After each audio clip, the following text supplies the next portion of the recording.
Halo semuanya, selamat datang di acara Bisik Ostomed, bincang asik para ostomed.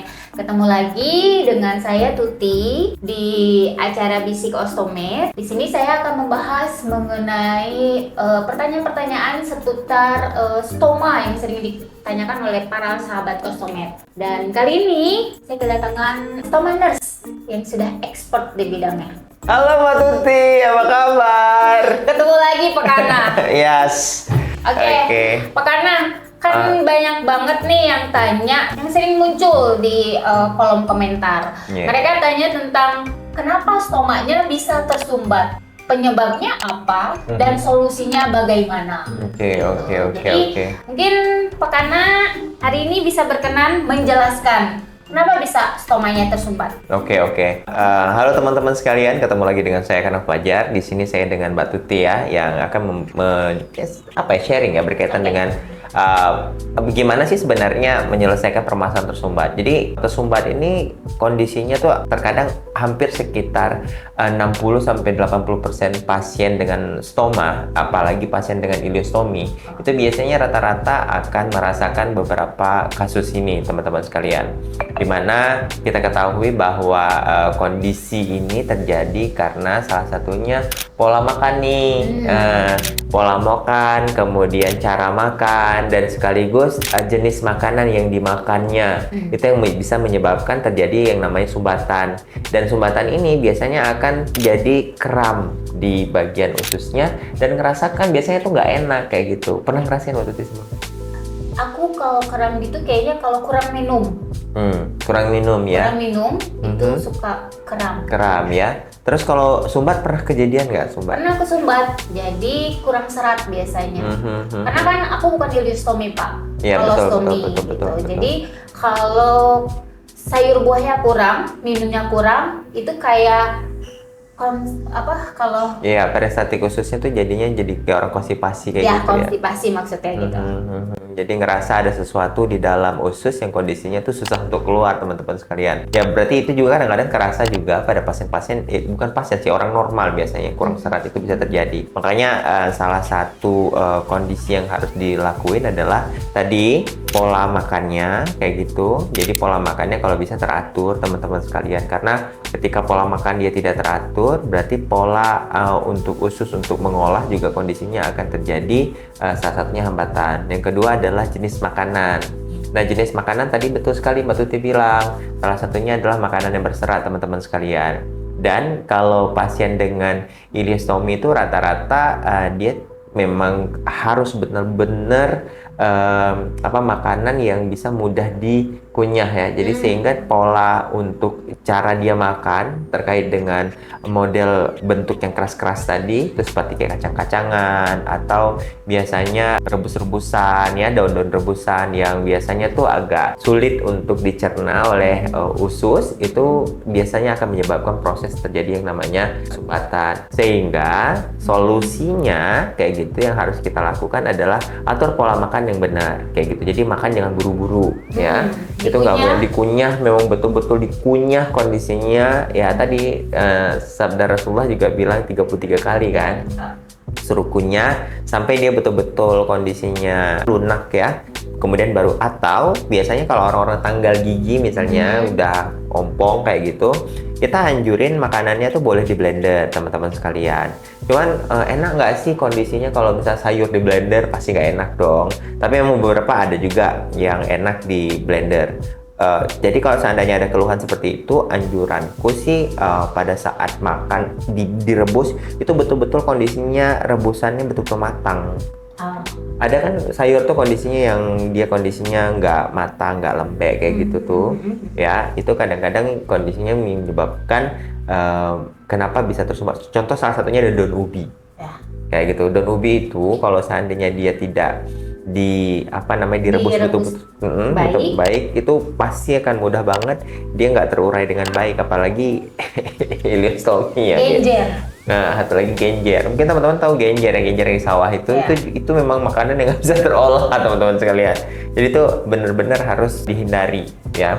untuk pengolahan makanan. Oke, balik soal makanan. Berarti ada menu diet khusus dong buat kolostomi dan buat ileostomi. Ada. Jadi salah satu yang memang harus dikonsumsi untuk pasien-pasien dengan permasalahan ileostomi, dia menghindari makanan yang berbentuk kacang-kacangan kayak gitu tuh, kalau bisa dihindari kayak gitu. Itu yang Yang ileostomi. yang ileostomi. Ileostomi itu berarti keluarannya cair. Ya, betul sekali. Adanya Atau usus halus ya yang dibuat posisi stomanya di sebelah kanan biasanya gitu. Dan biasanya ini memang kita butuh sekali untuk bisa memola pasien tersebut untuk makan makanan yang lebih lunak kayak gitu prosesnya. Makanan boleh nggak dimakan semua aja? Boleh, tapi tadi aku bilang kayak kacang-kacangan kayak gitu. Kemudian cara untuk proses dia memasak harus betul-betul mateng kayak gitu, itu penting banget. Nah, untuk kolostomi ya tadi seperti Mbak Tuti bilang, yang harus memang betul-betul dilihat adalah pola makan dan makanan yang berserat tadi. Ada beberapa orang tuh sukanya makannya yang nggak buah, nggak sayur, cuman makan ayam sama nasi biasanya gitu. Kan orang kita yang penting ada nasi, lauk sedikit kayak gitu. Kondisinya biasanya akan ya udah itu cukup itu aja. Tapi ya ini pas hari 5 sempurna itu sebenarnya memang wajib dijalani sih. Iya. Kita jelasin dulu kalau kolostomi itu yang di usus besar ya, Nurse ya. Betul. Makanya beda nih diet khususnya buat pasien buat kolostomi dan ileostomi. Ileostomi, betul sekali gitu. Jadi memang butuh sekali untuk tadi kita melihat salah satu jenis makanannya, makanan berserat kayak gitu tuh penting banget. Ya tadi saya bilang seperti buah, sayur itu penting sekali. Dan bagaimana cara ngolahnya gitu. Jangan lupa sih minum yang cukup ya. Ya, sebenarnya minum yang cukup itu adalah salah satu komposisi yang sangat-sangat dianjurkan untuk minum 8 gelas per hari. Kalau ya. lebih juga nggak apa-apa sih. Boleh. Tapi kalau misalkan kembung, aku nggak tanggung jawab gitu ya. Biasanya tuh beberapa kondisi pasien yang kurang proses minumnya, biasanya untuk pengolahan makanan di dalam usus itu juga kondisinya akan lebih susah oleh ususnya. Apalagi kita ketahui bahwa pemotongan bagian ileostomi dan kolostomi itu kondisinya adalah sebuah aliran yang memang ada bagian part-part yang tidak dilewati, sehingga proses pengolahannya itu akan lebih untuk terurai menjadi sebuah kotoran kayak gitu akan sulit kayak gitu. Nah, biasanya langkah pertama yang harus dilakukan waktu stomanya tersumbat. Kalau tersumbat kan biasanya dia konstipasi kan. Betul. Langkah pertama yang harus dilakuin itu apa untuk si ostomet? Yang pertama adalah stop dulu makan makanan yang tadi ya, dari bagian atas stop dulu. Kalau bisa jangan makan dulu. Banyakin minum. Atau kalau kondisinya Pak, aku masih pengen mau makannya misalnya kayak buah, kalau bisa tuh lebih banyak buahnya di blender, itu gantinya kayak gitu. Kemudian selanjutnya kalau memang itu kondisinya nggak bisa juga, nah kita ada kegiatan khusus untuk kolostomi. Itu ada namanya irigasi gitu. Jadi kita bisa nganjurin salah satunya adalah tindakan irigasi. Berarti kalau misalnya ada yang tanya, boleh minum pencahar nggak? Oke, pencahar itu sebenarnya kalau misalnya kita minum untuk kasus-kasus seperti ini, jadi kalau dia blocking terus dikasih pencahar, itu akan jadi kram. Kalau menurut aku jangan langsung pencahar sih. Kalau anjuran aku ya. Berarti tadi salah satunya adalah kalau harus minum obat, berarti langkah pertama harus apa? Biasanya kalau kayak gini kan ya pasti dikasih itu. Tapi anjuran aku sih tadi minum dulu aja sih, yang banyakin air putih anget ya. Iya, air putih anget kayak gitu tuh ya, itu bisa dikonsumsi sama pasien biasanya 2 gelas dulu biar gak gembung, terus kondisinya minum lagi sekali lagi ya, sambil kita tadi ada kegiatan-kegiatan yang boleh pijit ya, dipijit, dikompres air anget, kondisinya bisa melancarkan tadi ya peristaltik ususnya agar dia aktif secara baik kayak gitu. Dan biasanya tuh bagian-bagian yang tersumbat itu akan terselesaikan antara 1-2 hari biasanya gitu. Jadi misalnya yang terjadi hari ini, paling besok pagi tuh baru keluar. Gitu ya Mbak Tuti, pengalaman gitu? Ngalamin gitu soalnya. Jadi pakai air anget, minum air putih, makannya harus bubur dulu. Betul. Gitu. Biasanya sih dikasih obat sih kalau ke IGD. Gitu. Jadi dia baru kasih pencahar biasanya, atau apa dirimu dikasih biasanya? Aku kayaknya dikasihnya itu obat lambung. Itu karena kadang-kadang kan orang sampai nyeri lambung ya. gitu. Jadi bisa direlaksasiin pakai obat untuk nyeri lambung. Gitu sih kalau misalnya teman-teman sekalian. Ya, tadi ada permasalahan sumbat. Jadi langkah pertama yang dilakukan adalah minum. Perbanyakin minum. Kayak gitu. Terus yang kedua adalah tadi kalau seandainya memang obat lambung dikasih ya boleh minum obat lambung, silahkan, nggak apa-apa. Tapi kalau dikasih obat pencahar, Malah tambah nyeri.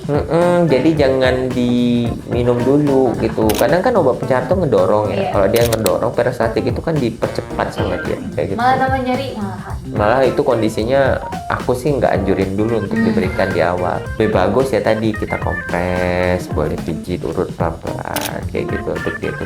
Kemudian tadi stres itu yang Jangan menyebabkan stres, ya. kondisinya tuh kita jadi lebih kram tuh terjadi gitu. Kayak orang tadi lah Mbak Tuti bilang apa? Kalau misalnya dia kayak orang sumbat tuh Konstipasi. ya gitu. Biasanya itu akan terjadi modelnya kayak gitu teman-teman sekalian. Nah, jadi yang terakhir adalah relax, relax, kondisinya dibawa relax, jangan angkatin badannya dan jangan khawatir. Itu kalau misalnya kondisinya dia masih bagus alirannya, itu tuh tadi aku bilang kalau yang terjadi hari ini besok biasanya akan keluar dengan teknik-teknik tadi kayak gitu teman-teman sekalian. Jadi jangan kadang-kadang panik gini nanti kejadiannya gitu maksud saya.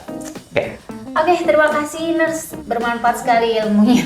Ya, karena ini banyak banget juga bertanya langsung ke aku ya, kayak gitu. Karena kondisinya ada yang sumbat gitu, kenapa gitu, itu paling banyak. Dan biasanya mereka tuh yang pertama kali terjadi adalah khawatir, Mas. Khawatir. Jadi itu yang pertama harus betul-betul gitu. Oke, terima kasih nurse infonya. Sama-sama. Ilmunya bermanfaat sekali. Semoga pertanyaan dari para sahabat Ostomed terjawab ya semuanya. Dan khawatir untuk para sahabat Ostomed yang ingin bertanya seputar stoma, kamu bisa tulis saja di kolom komentar kita atau bisa konsultasi langsung di nomor telepon di bawah sini. Jadi kamu bisa chat by WA, konsultasi tentang seputaran tentang stoma kamu. Boleh tulis pertanyaan apa aja, tapi mengenai stoma ya. Dan bagi kamu yang mau langsung datang ke klinik WOCare di Bogor untuk perawatan, kamu bisa kunjungin klinik WOCare kami di Jalan Kiai Haji Soleh Iskandar, Cibadak, Tanah Sareal, Bogor. Untuk perawatan stoma di WOCare Bogor itu free, tidak berjasa. Sampai jumpa di video berikutnya dan jangan lupa untuk subscribe, like, dan tulis komentar di kolom komentar ya. Sampai ketemu lagi di episode-episode berikutnya. Dadah! Dah.